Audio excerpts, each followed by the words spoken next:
এবং তাই নির্দোষতা ধ্বংস হয়েছিল। যোসেফের আনুগত্যের মাধ্যমে ঈশ্বর যিশুকে রক্ষা করেছিলেন। কিন্তু নির্দোষের রক্ত এখনও চিৎকার করছে, আমরা রক্ষা করি না এমন প্রতিটি শিশুর মধ্যে। বাক্য বলে, রামায় একটি কণ্ঠস্বর শোনা যাচ্ছে, ধিক ও মহাশোক। রাহেল তার সন্তানদের জন্য কাঁদছে। রাহেল এখনও কাঁদছে। মেরির অশ্রু তার সাথে যোগ দিয়েছে। যিশু নির্দোষদের সাথে দাঁড়িয়ে আছেন। আমাদের চারপাশে তাকান।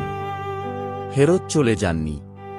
তিনি ট্রাফিক সিগন্যালে অপেক্ষা করেন যেখানে শিশুরা খালি চোখে ভিক্ষা করে। তিনি হোটেলগুলিতে লুকিয়ে থাকেন যেখানে ছোটদের হাতে ভারী ট্রে বহন করা হয়।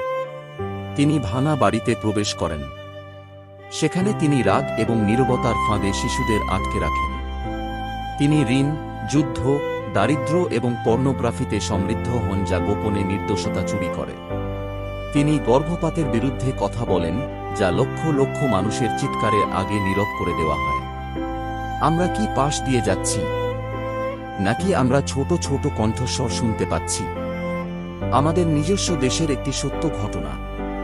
কলকাতার বস্তিতে 10 বছরের এক মেয়ে দিনে ভিক্ষা করছে, রাতে অন্ধকার হোটেলে সেবা করছে। তার কাছ থেকে প্রতিটি পয়সা কেড়ে নেওয়া হচ্ছে।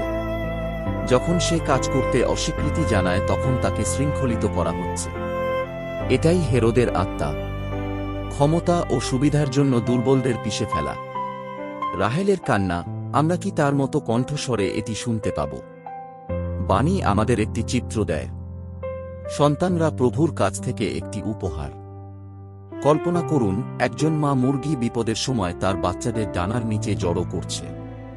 কল্পনা করুন, একটি ঈগল তার বাচ্চাদের প্রসারিত ডানায় ধরে রেখেছে এবং তাদের উড়তে শেখাচ্ছে।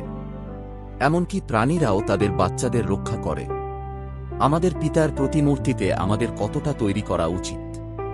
শিশুদের জন্য ঈশ্বরের স্বপ্ন হল আশ্রয়, সুরক্ষা, মর্যাদা এবং জীবন। কিন্তু শিকারীরা তাদের ঘিরে রেখেছে। পাচারকারীরা, শোষক, ভাঙা ব্যবস্থা, ভাঙা ঘরবাড়ি, তরুণ মনকে বিষাক্ত করে এমন পর্দা। যিশু আমাদের স্পষ্টভাবে সতর্ক করে দিয়েছেন, যে কেউ এরকম একটি শিশুকে স্বাগত জানায়, সে আমাকে স্বাগত জানায়। আপনার পরিবার আপনার প্রথম আশ্রয় হওয়া উচিত। আপনার প্যারিশ আপনার দ্বিতীয় ডানা। তাই আজ বাক্য আমাদের জিজ্ঞাসা করে, আপনার জীবনে যত্ন কেমন দেখাচ্ছে? প্রার্থনা।